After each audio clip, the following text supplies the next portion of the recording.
Olá, gente! Tudo bem com vocês? Então, vamos para mais uma aula nossa de geografia, né? Hoje, vocês estão fazendo prova, no caso, já devem ter terminado na hora que eu estou gravando, mas eu vou postar essa atividade, no caso, essa videoaula, para vocês participarem, né? E continuar aí o nosso conteúdo, tá bom? Então, nós vamos para o capítulo 7 e vamos entrar no conteúdo sobre a Europa Oriental. O que é a divisão? Vocês lembram a divisão? Europa Ocidental e Europa Oriental. Europa Ocidental é aquela que tem como principal característica participado do processo do capitalismo tomando conta, tá certo?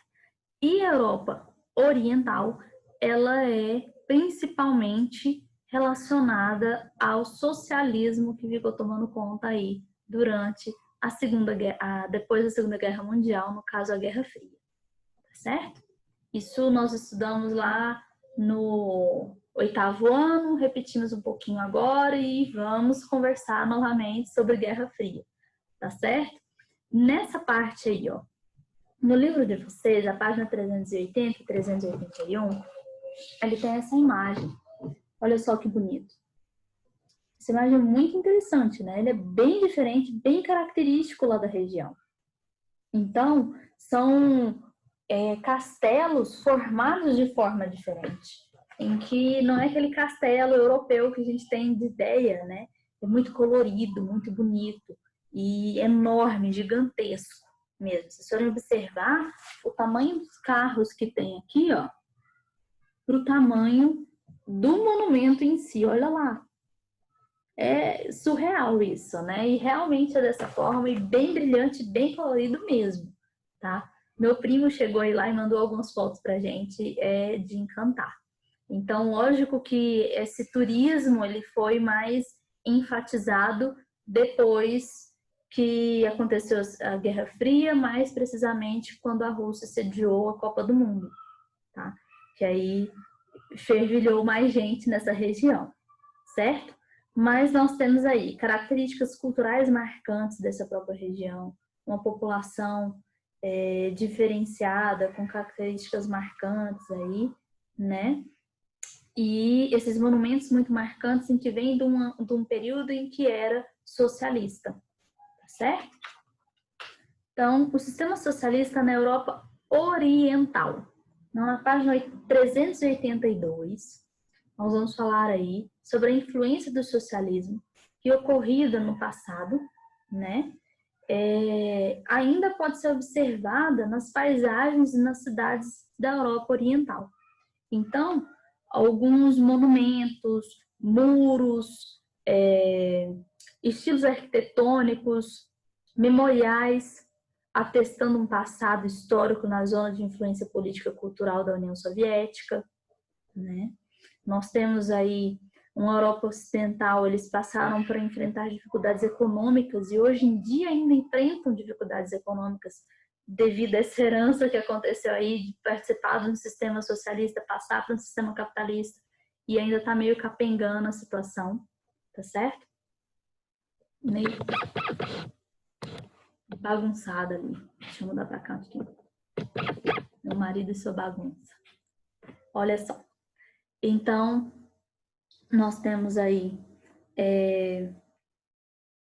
apartamentos construídos no estilo típico dos governos socialistas. Eles podem ser observados na paisagem dos centros urbanos, como na Cracóvia, Polônia, em 2017, essa foto de baixo, aqui, tá certo? Você tem o Muro de Berlim aí na Alemanha, Alemanha Oriental e Alemanha Ocidental, né, no caso. Aí na Alemanha Oriental, que tem o Muro de Berlim, que é a foto anterior. Então, Europa Oriental são países com melhores e piores índices de desenvolvimento humano.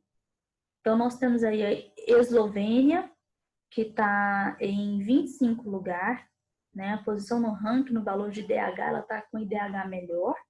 Aí vai até a Ucrânia, que tem menor condições aí no índice de índice de desenvolvimento humano. Lembrando que a Ucrânia é onde teve aquele problema de Chernobyl, né? Foi na Ucrânia, que é a usina hidrelétrica que sucumbiu, explodiu. Então, passamos para a Revolução Russa. Deu para poder ter uma ideia, né, do que nós vamos falar nesse capítulo, falar sobre o sistema político socialista, falar sobre essa influência do sistema socialista no meio. E aí nós vamos passar para a página 383. Nessa página, eu vou escrevendo para vocês pegarem e escreverem no caderno de vocês também, tá bom? Então eu vou digitando aqui agora como se fosse uma aula presencial, como se estivéssemos dentro da sala mesmo e eu escrevendo no... Ups, não é isso daqui que eu quero. Deixa eu ver. Aqui, achei.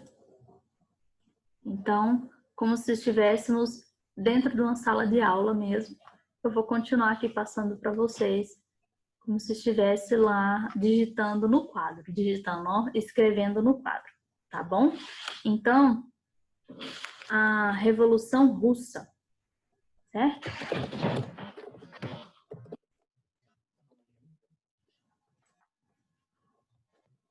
Vou escrever aí. Revolução Russa. Que é o tema que nós vamos falar sobre a Rússia agora, certo? Então, no século, isso daí já está no livro de vocês, só que eu coloco de uma forma em que talvez fique um pouco mais fácil para vocês entenderem, tá, gente? Então, no século XX, nós temos aí, deixa eu deixar separado, porque senão fica meio esquisito, né? Não dá para entender direito. Então, Revolução Russa, século XX. Eu vou aumentar aqui para poder ficar mais fácil.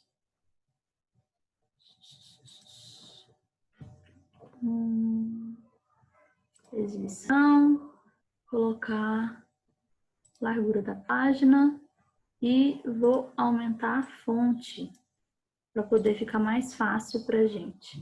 Enquanto vocês vão copiando aí, eu vou ajeitando aqui.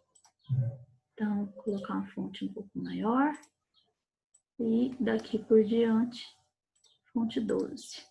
Então, Revolução Russa, no século XX, nós temos a monarquia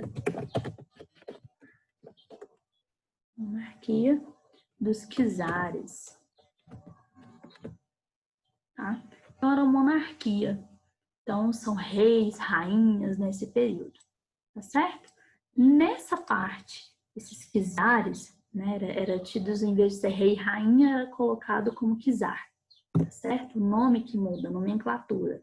Então, foi um desenvolvimento tecnológico,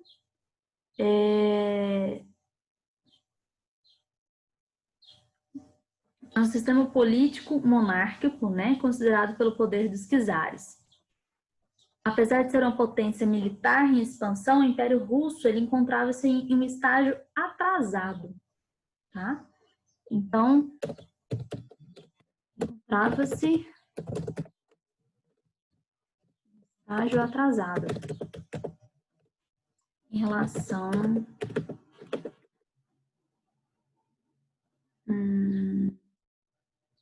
aos países da Europa.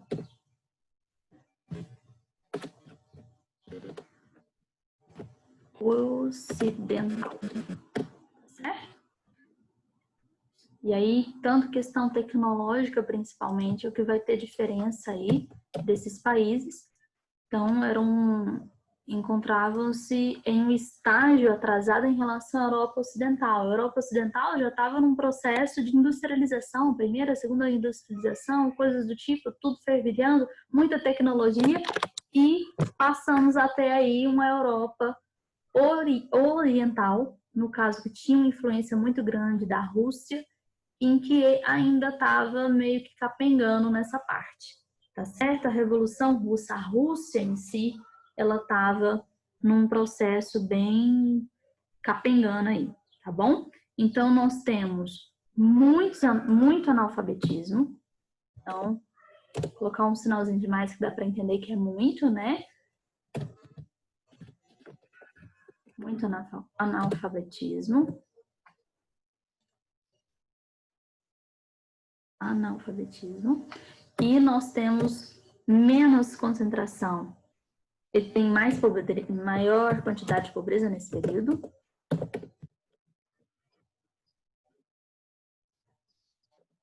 Mais pobreza. Temos mais desnutrição.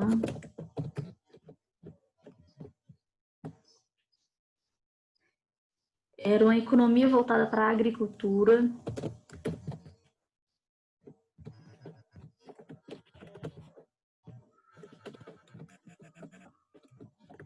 Tudo isso são características principais desse período, tá, gente? Então,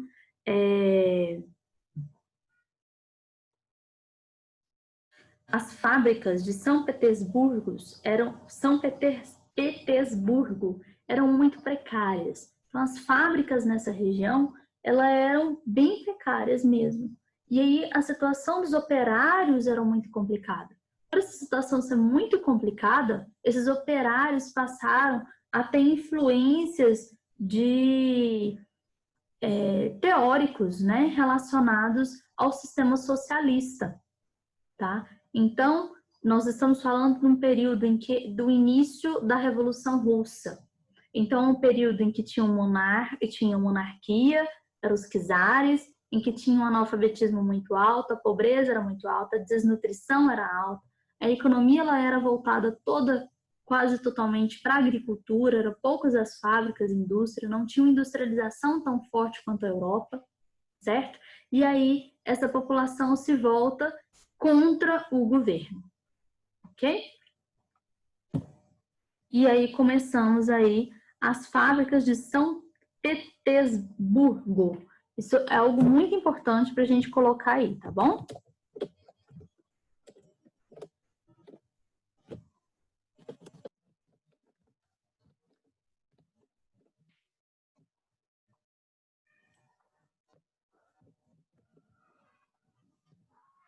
Gente, São Petersburgo.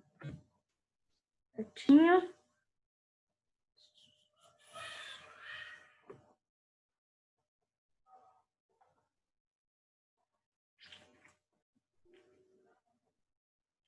Nós temos condições de trabalhos precárias. Essas fábricas, elas tinham uma condição de trabalho muito precária, tá? Então,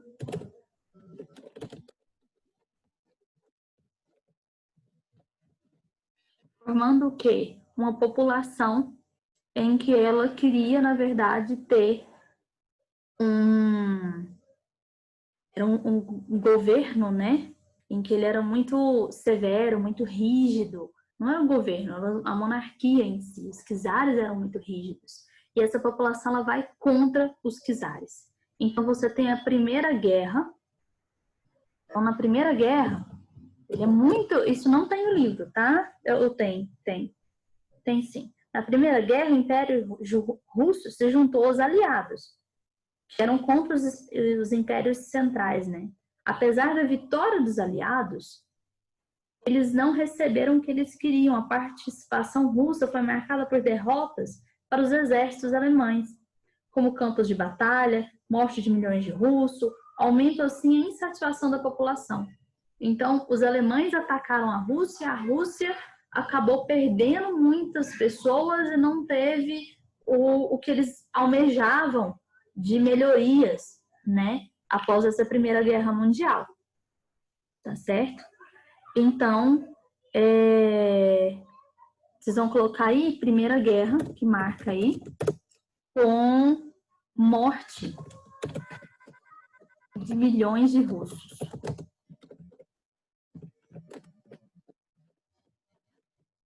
Vou colocar russo porque fica mais fácil, na verdade, aí é essa região, né, da Rússia em si. E aí você tem uma população revoltada contra esse governo, né? E aí você tem a Segunda Guerra Mundial, depois que você... Segunda Guerra Mundial, não. 1917 é marcada a Revolução Russa.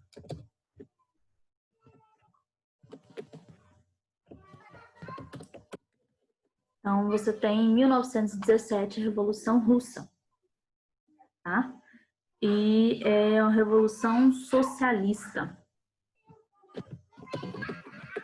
Contra quem? Contra os czares, certo? Então, você tem a queda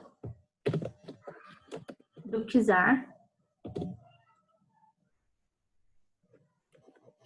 Nicolau II. Claro que vocês já estudaram isso em história, tá, gente? Mas nós estamos colocando alguns pontos principais só para poder recapitular, lembrar, para poder ficar mais fácil, tá? O porquê que chegou nesse processo aí da Revolução Russa? Como que surgiu? Do nada, a população resolveu se levantar e ir contra a Rússia? Não, você tem um processo. Então, você tem um processo de uma decadência da população, que tinham muitas condições precárias, uma Primeira Guerra Mundial que eles participaram de um lado que era contra a Alemanha, e eles perderam muita gente e não ganharam o que eles queriam da forma que eles queriam. O que acontece? Eles passam a ter uma revolta interna na própria população. E aí essa população, você tem algumas pessoas em que vão falar sobre uma nova forma de governo, que a própria população vai tomar conta, que é uma revolução russa, que não vai ter o poder voltado simplesmente para o rei, para a monarquia, que eles são autoridades e coisas do tipo. Você vai ter um novo governo que é para a população, para o povo, e é muito bonita, né, a Revolução Russa. No sentido teórico, o socialismo é muito bonito. A gente já estudou bastante socialismo no ano passado, falamos bastante a respeito, e aí é o que acontece nesse início aí, a queda do czar Nicolau II. Tá bom? Então, nós começamos com um governo que deveria ser provisório, certo? Um governo provisório,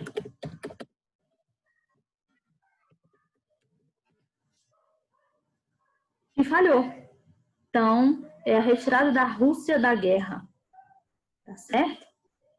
E esse governo provisório que ele retira a Rússia da guerra e ele tem uma revolta dos bolcheviques, certo? Então, vocês vão colocar aqui sobre a revolta dos bolcheviques.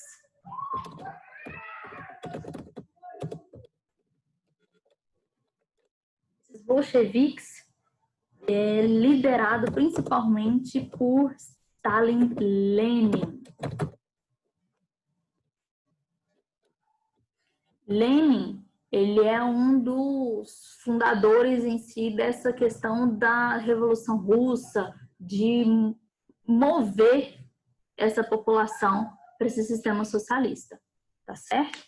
Então, você tem o intuito de levar a classe operária ao poder. Então, a principal coisa aí é intuito levar a classe operária ao poder. Então, esse é o principal pensamento aí de Lenin com essa população, né, principalmente dessa classe operária, né, de levar essa população ao poder, a população que vai estar no poder, que vai estar à frente de tudo, e vamos ter uma revolução, e vai melhorar tudo, e assim por diante, né? Claro que a gente sabe que a situação não foi bem essa no final que acontece, de toda a população estar no poder, de ter uma melhoria, né? Eram investidos muito em...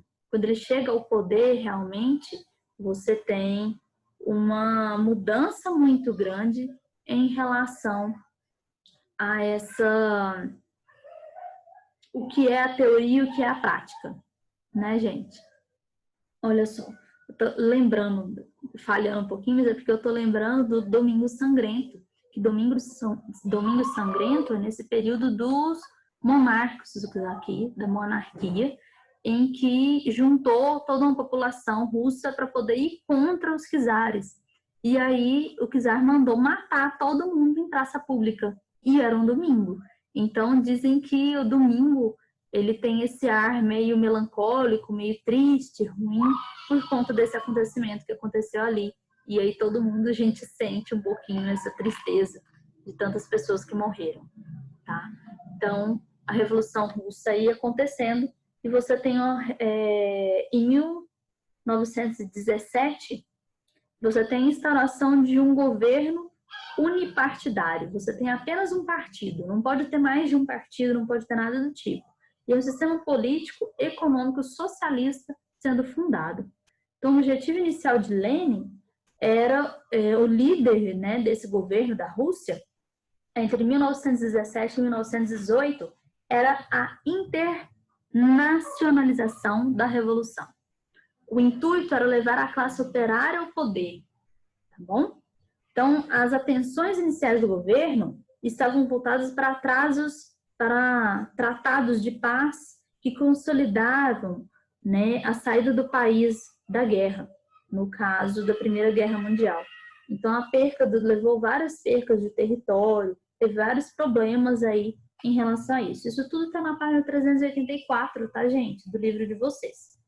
Então, vou colocar aqui em cima, que ele começa na página, o capítulo 7, e na página 383, tá certo? Fica mais fácil para todo mundo anotar aí. Acho que essa outra página eu não vou chegar a ficar anotando para vocês, não. Dá para poder ir explicando e vocês irem colocando aí. Bom? Então, leva essa classe operária ao poder. Então, as atenções iniciais do governo, elas estão voltadas à Primeira Guerra Mundial, ao fim da Primeira Guerra Mundial, querendo tirar a Rússia dessa Primeira Guerra, e você tem uma formação aí de uma conspiração contra o governo, né?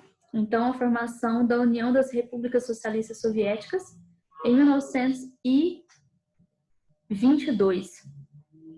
Então, Stalin assumiu a posição de secretário-geral do Partido Comunista, tornando-se chefe do governo. Então, a industrialização, expansionismo territorial, a manutenção da ordem baseada na correção social. O que é essa correção social, gente? A imposição de algo forçado por meio da pressão à população. Então, não foi um governo que entrou para poder ser bonitinho, que vai ajudar todo mundo, não. Quem era contra o governo socialista era mandado para centros de concentrações. Centro de concentração não acontecia só na época da Segunda Guerra Mundial. Nesse período aí, a Revolução Russa, eles mandavam muita gente para centros de concentrações, tá certo? E aí nós temos um expansionismo territorial almejado, né? Organizados de promover conflitos civis internos, organizados exposições de socialismo, ou motivados por movimentos separatistas étnicos. Na própria população ali, você tinha alguns conflitos. E o governo era bem ditatorial e colocava essas pessoas que eram contra o governo para serem mortas mesmo e serem levadas para trabalhar forçadamente e tudo mais. Olha, gente, nesse período não existia só sistema socialista ditatorial. Você tinha o sistema capitalista também que era ditador. No caso, tinham ditadores em várias partes do mundo. Quem era contra o governo era assassinado. Isso aconteceu no Brasil também, tá bom? Nesse período. Então, a Segunda Guerra Mundial, né, ela marcou a ascensão definitiva da Rússia.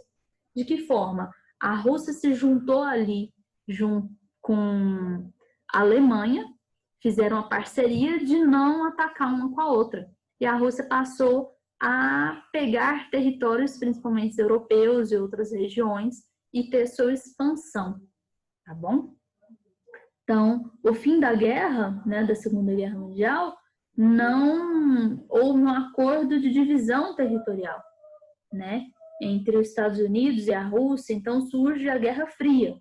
Então vem a OTAN de um lado dos Estados Unidos e da Rússia do lado chamado Pacto de Varsóvia. A gente já estudou isso também, né, gente? Então nós temos aí esse período, entra na Guerra Fria, e na hora do fim da Guerra Fria, quando acaba, você tem discórdias na hora da partilha. E essa partilha, essas discórdias, após a Segunda Guerra Mundial, gera OTAN e Pacto de Varsóvia, tá certo? Isso daí, OTAN e Pacto de Varsóvia, tá na página 385, nesse pedacinho aqui verde claro, tá bom? Então, ele está explicando aqui sobre a OTAN e sobre o Pacto de Varsóvia. Então, nós temos aí cortina de ferro. Cortina de ferro é cortina porque você não tem um muro realmente, então foi chamado de cortina de ferro, que era onde separava ali a parte oriental e ocidental da Europa em relação à parte que era capitalista e a parte socialista, tá certo? Então, nós temos países em que eram do lado capitalista. Primeiro surgiu o pacto da OTAN, tá certo? Então, a OTAN, que é o Tratado do Atlântico Norte, esse grupo eram os Estados Unidos que queria proteger os países após a Segunda Guerra Mundial, que eram capitalistas da Europa. Fez um acordo com as pessoas que estavam ali, que eram capitalistas, as pessoas, o governo, né, que eram capitalistas da Europa. Olha, se algum país socialista atacar qualquer um de vocês aqui, todo mundo vai contra e ataca aquele país. A gente defende, tá certo? Tá certo, beleza. Eles fizeram esse acordo. E aí, do lado socialista, eles também fizeram um acordo, só que chamado de Pacto de Varsóvia, que foi na cidade de Varsóvia, tá bom? Então, eles fizeram a mesma coisa. Olha, se algum país capitalista atacar qualquer um que faz parte desse pacto aqui, de Varsóvia, todos nós vamos contra aquele país. Ok? Beleza. E assim foi feito, tá bom? Então, se inicia o processo aí da Guerra Fria. Ficou claro, gente? Você tem o período de Primeira Guerra Mundial, tem o período em que era monárquico, a Rússia. Aí a Rússia, você tem um movimento interno para se tornar socialista. Nesse movimento interno de se tornar socialista, a Rússia depois entra num processo de guerra junto da Alemanha, só que a Alemanha nunca quis ficar do lado socialista, elas eram contra. Um dos motivos, inclusive, de Hitler se tornar líder era para ser contra o socialismo, só que ele se junta a um regime socialista que era a Rússia para poder, meio que figurativamente, no início da guerra, tá? Depois, mais para o final da guerra, Hitler vai contra a Rússia porque era o que ele sempre pensou, que ele nunca gostava dos russos, tá? E aí acaba que tem problemas aí com a Rússia e a Rússia acaba... assim, a Alemanha perde a guerra e fica a Rússia como potência mundial e Estados Unidos. Passando isso, você começa, então, o período aí da Guerra Fria, certo? Nesse período da Guerra Fria que nós estamos falando o início, sendo o Pacto de Varsóvia e a OTAN. Então, o Pacto de Varsóvia ele foi extinto em 1991. Por que em 1991? Quando acaba a Guerra Fria, que é tido que o fim da Guerra Fria, a queda do Muro de Berlim. Então, acabou o Pacto de Varsóvia. OTAN continua até hoje? Sim, continua. Por quê? Estados Unidos ganhou aí a Guerra Fria e ele se torna a potência mundial. Então, você continua tendo e continua, desde 1990, conduz operações em países não membros também. Tá? Então, a OTAN ela tenta regulamentar algumas coisas aí em outros países também. Tá certo?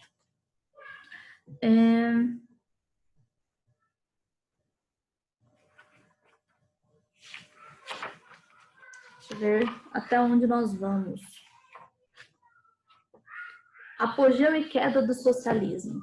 Então, na Europa Oriental. Então, após a formação da União Soviética, a rápida modernização da União Soviética socialista soviética, tá? Então, o URSS. Então, formou a União Russa Socialista Soviética.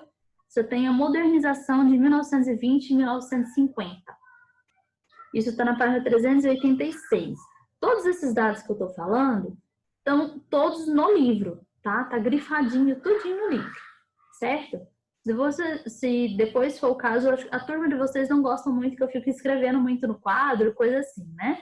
Mas se for o caso necessário, eu passo algumas dessas para vocês. Mas tá tudo escrito no livro, é só vocês pegarem e grifar, tá bom? Não sei se vai dar para ver aí, mas tá grifado, principalmente a ascensão soviética, várias partezinhas aí, certo?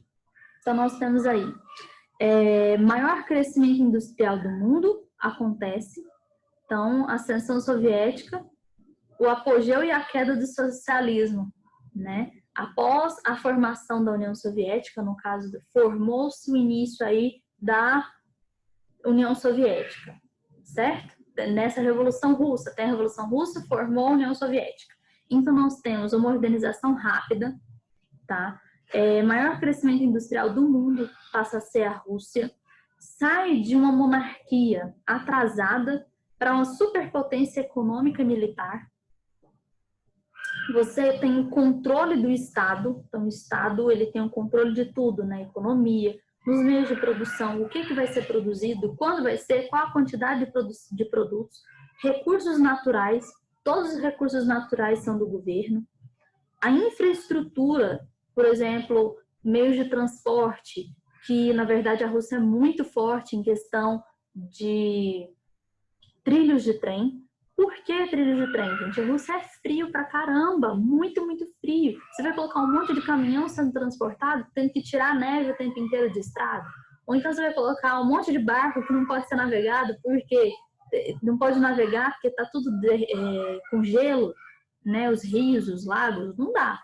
Então, o maior meio de transporte aí utilizado pela Rússia, e é muito grande, é muito extensa a Rússia, né? São 11 fusos horários. É muito grande. Nisso, a Rússia, eles têm como meio de transporte principal aí a questão da ferrovia.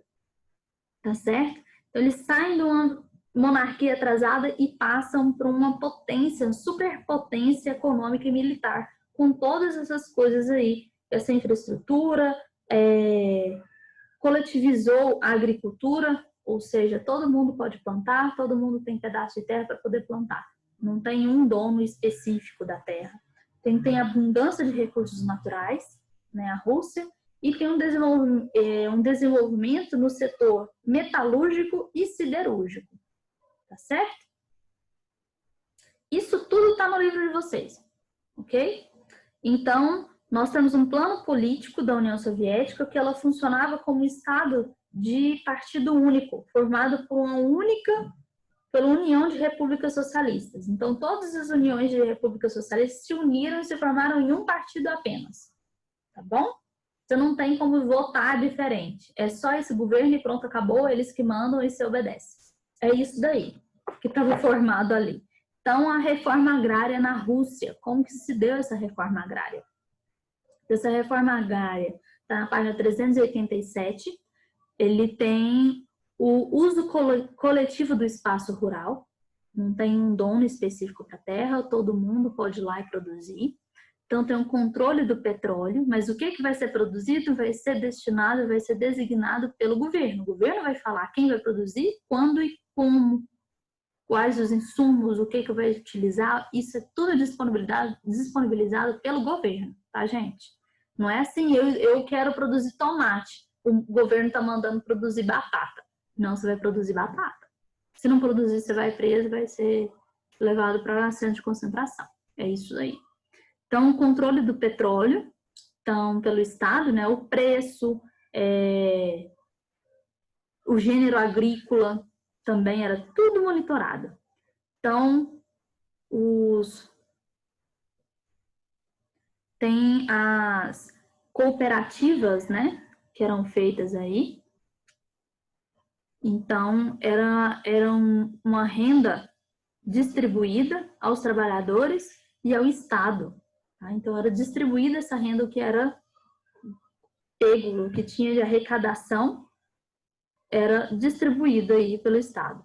Kolkhoz, que é Cooperativas de Produção Agrícola, tá? 387, o negocinho verde aí, para poder ter como referência. Então, a renda da produção era distribuída aos trabalhadores e aos estados, e grandes propriedades agrícolas, nas quais a produção era coordenada pelo Estado, os trabalhadores ganhavam um salário fixo, tá bom? Então, você tem, sim, questão de divisão, tudo dividido certinho? Não, não era. Você tinha uma separação aí do que era dividido em relação... deixa eu ver, salvar isso daqui para a gente continuar, tá bom? Então, se era dividido aí, você tinha, sim, pessoas que recebiam mais, recebiam menos, na própria organização aí desse trabalho, dessa cooperação, dessas cooperativas, tá? Essa coletivização, ela aconteceu de forma violenta, não foi assim, eu tenho a minha casa, agora vai ser do governo e eu tô aceitando tudo bem. Não. O governo foi lá e tomou a casa de todo mundo, que é do governo. As terras foram passadas para o governo, não era mais da população em si. Então, foi um trabalho bem complicado e forçado, não foi bonitinho, não. Tá, gente? Olha só.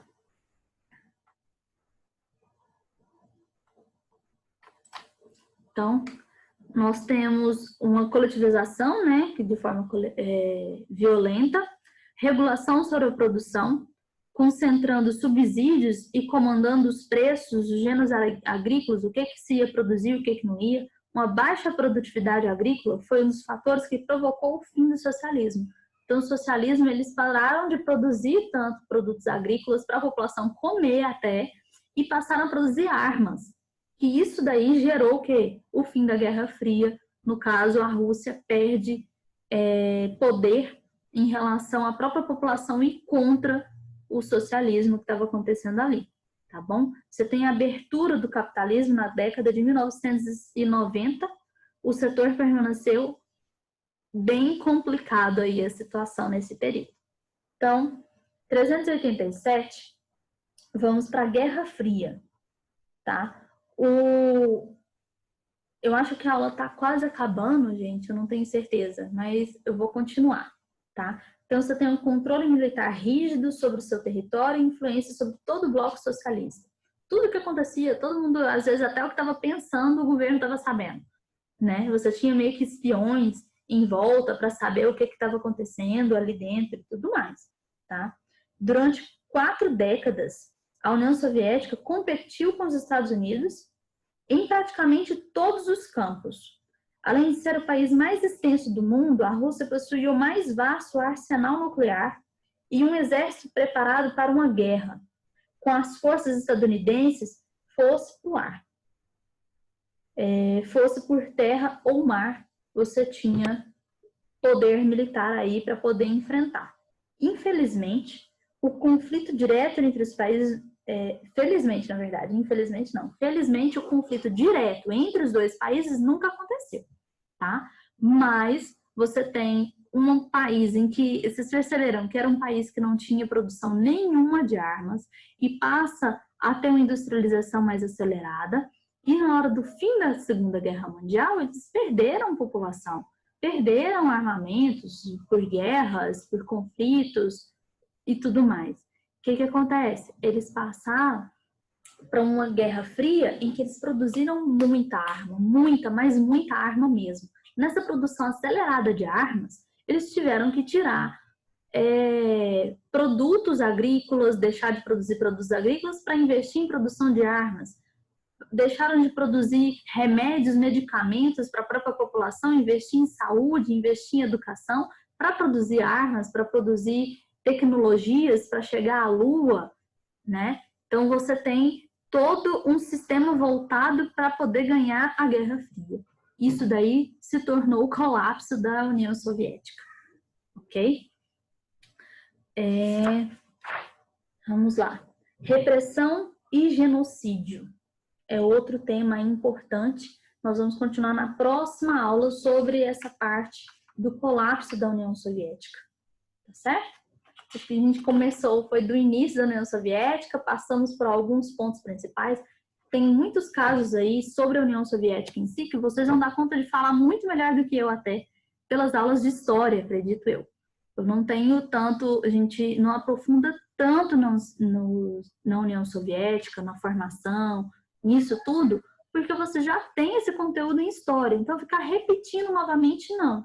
né? Nós vamos mais para o que nos importa na Guerra Fria, tá certo? Primeira e Segunda Guerra fica mais para a história, Guerra Fria fica mais para a geografia, porque é muito atual, tem a ver com a parte que a gente já estudou, né, em relação também a... Ai, gente, perdendo conteúdo aqui. O que a gente já estudou sobre globalização. Então, como tem a ver com globalização e é tudo isso a geografia, então nós estudamos mais o que tem a ver com relação à Guerra Fria, tá certo? Então, repressão, genocídio, coisas do tipo, nós vamos falar mais na próxima aula. Eu acho que ficou bem claro aí a situação, né, gente? Se ficou confuso, é só vocês me falarem, ó, professor, não entendi direito aquela aula, não. Eu volto e explico novamente esse conteúdo para vocês, tá bom? Uma aula que seja online, videoconferência, online mesmo é mais fácil, porque vocês me falam, ó, professor, eu não entendi isso. Então, vocês anotem se tiver alguma dúvida e me falem na próxima aula que tiver online nossa, tá bom? Ao vivo, no caso. Certo? Então, os soviéticos lançaram ao espaço Sputnik. Vocês já ouviram falar do Sputnik, gente? Sputnik é um satélite tripulado e analistas políticos chegaram a colocar a União Soviética à frente dos Estados Unidos nessa corrida espacial. Então, armamentista atravessada pelos dois países. Hoje em dia, se vocês forem observar, ainda existe uma rixazinha entre os Estados Unidos e a União Soviética. Você vai pensar ali na região onde tem muito conflito, né? Eles procuram muito a questão de estratégica de conseguir petróleos e tal. Então, quando você tem a União Soviética e os Estados Unidos, eles meio que se respeitam e tem uma rixazinha pequenininha, né? Tipo, um fica de um lado, outro do outro. Mas ninguém fala de armamento nem nada do tipo, porque a Rússia tem um poder militar muito grande até hoje, como os Estados Unidos também têm, né? Então, eles se respeitam. Eles meio que pisam em ovos um com o outro nessa situação aí, tá certo? Vários países do mundo adotaram o socialismo, cuja ascensão parecia tão memorável quanto a potência soviética. Vários países pensaram, a União Soviética está melhorando, e muito rápido. Vamos também passar a ser socialistas, né? E aí você tem em contrapartida os Estados Unidos em que querem barrar isso ao máximo e demonstrar que está errado, que não é para ser socialista e colocar isso na cabeça das pessoas que não deve ser e financiar mesmo, dar dinheiro para o governo para continuar sendo capitalista, ajudar financeiramente os países, fazer projetos para poder ajudar os países para não se tornarem socialistas e continuarem sendo capitalistas. Isso foi feito por vários países, inclusive os Estados Unidos com o Brasil. Teve períodos em que no Japão também, né, após a Segunda Guerra Mundial, os Estados Unidos ajudou os tigres asiáticos, ajudou o Japão, né, no Pacto de Colômbia? Ai, foi mal. Então, naquele pacto específico que eles fizeram, não é o pacto, eles fizeram um acordo, né, acordo para poder fazer com que eles continuassem sendo capitalistas e não se tornassem socialistas. Teve aquele acordo também após a Segunda Guerra Mundial com a Europa, para a Europa continuar sendo capitalista e não se tornar socialista, não tem influência do socialismo, também muito grande ali, logo em seguida, né, do fim da Segunda Guerra Mundial. Ok? Então, é isso aí, gente. Próxima aula nós continuamos esse conteúdo que passa para repressão e genocídio. Tá bom? Tchau, tchau. Beijinho para vocês.